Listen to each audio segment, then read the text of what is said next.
Hi, this is David Henson here, Managing Partner of HensonFuerst Attorneys. If you're watching this video, you've either applied for Social Security Disability Insurance or you're thinking about doing so. One question I get asked all the time is, once the application for Social Security Disability is in, what happens next? I mean, what's the process? Well, first, your Social Security claim will be assigned to a Level 1 disability examiner. Based on the information that you give them, that person will order all of your medical records and other information. Once everything is in, the Level 1 examiner will make an initial determination as to whether you meet the basic criteria for disability benefits. This part of the process typically takes about 3 to 4 months. Now, unfortunately, most folks, approximately 92%, are denied at this initial stage. As a result, that's when most people look for a lawyer who can represent them throughout their Social Security disability case. If you're denied at the first level, then the next step is for you to file what's called a request for reconsideration, which sends your application to a higher level examiner for a second review. That examiner will re-examine all of the information and give a second opinion of whether you meet the disability requirements for Social Security. This process typically takes an additional 2 to 3 months.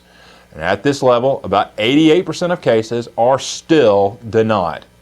If that second examiner also denies your application, then your next option is to file for a hearing before an administrative law judge who will yet again review your records, hear evidence and testimony in a court hearing, and make a determination in your case as to whether you should receive Social Security disability benefits. From the time you file for a hearing to when you actually can appear in front of a judge varies from one Social Security office or judge to another.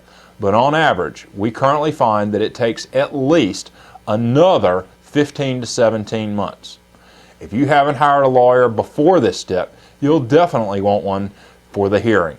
A lawyer on your side can argue the evidence in your case, cross-examine witnesses such as medical and vocational experts, and provide additional documentation that may have been missing from your file. You might not be surprised to learn that the Social Security office is not always the most diligent at trying to get all of your medical records in at each of the levels.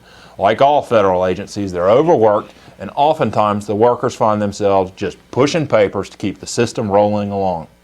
As Social Security disability lawyers, our goal is to ensure that no information falls through the cracks in your case. We make sure that the judge considers all of the medical documentation in your case, all of the physical and mental restrictions or limitations that your doctors have prescribed for you, and all of the legal arguments under the federal law.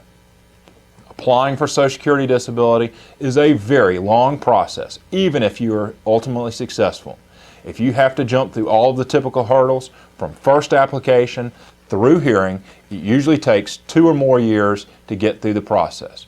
We always counsel our clients that the hardest part of the application process is often remaining patient as the system moves forward. Unfortunately, the Social Security disability system is run by the federal government, and they are slow as molasses, and in most cases, there is not much that can be done to speed up the process. After your hearing before a judge, if the judge still does not rule in your favor, that's not necessarily the end of the road. Depending on the facts of your case, you may consider an appeal. In addition, we usually counsel clients to go ahead and reapply at the very beginning of the process for Social Security benefits again.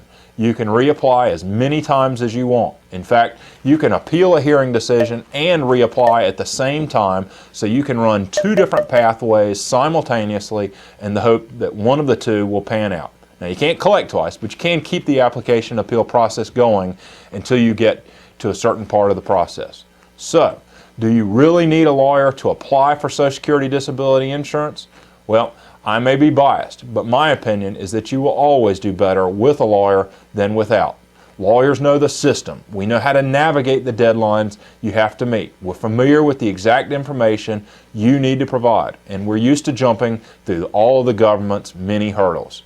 It's a complicated and highly technical process, and I believe that having a lawyer at your side will help improve the odds of your being approved. Also, most lawyers handle Social Security disability on a contingency fee basis, meaning that you only pay them if and when they are successful in getting benefits awarded to you. If you have additional questions, you can visit our website at lawmed.com and check out our Social Security webpage. Our firm serves all of North Carolina. My name is David Henson with HensonFuerst. If you have questions, HensonFuerst has answers.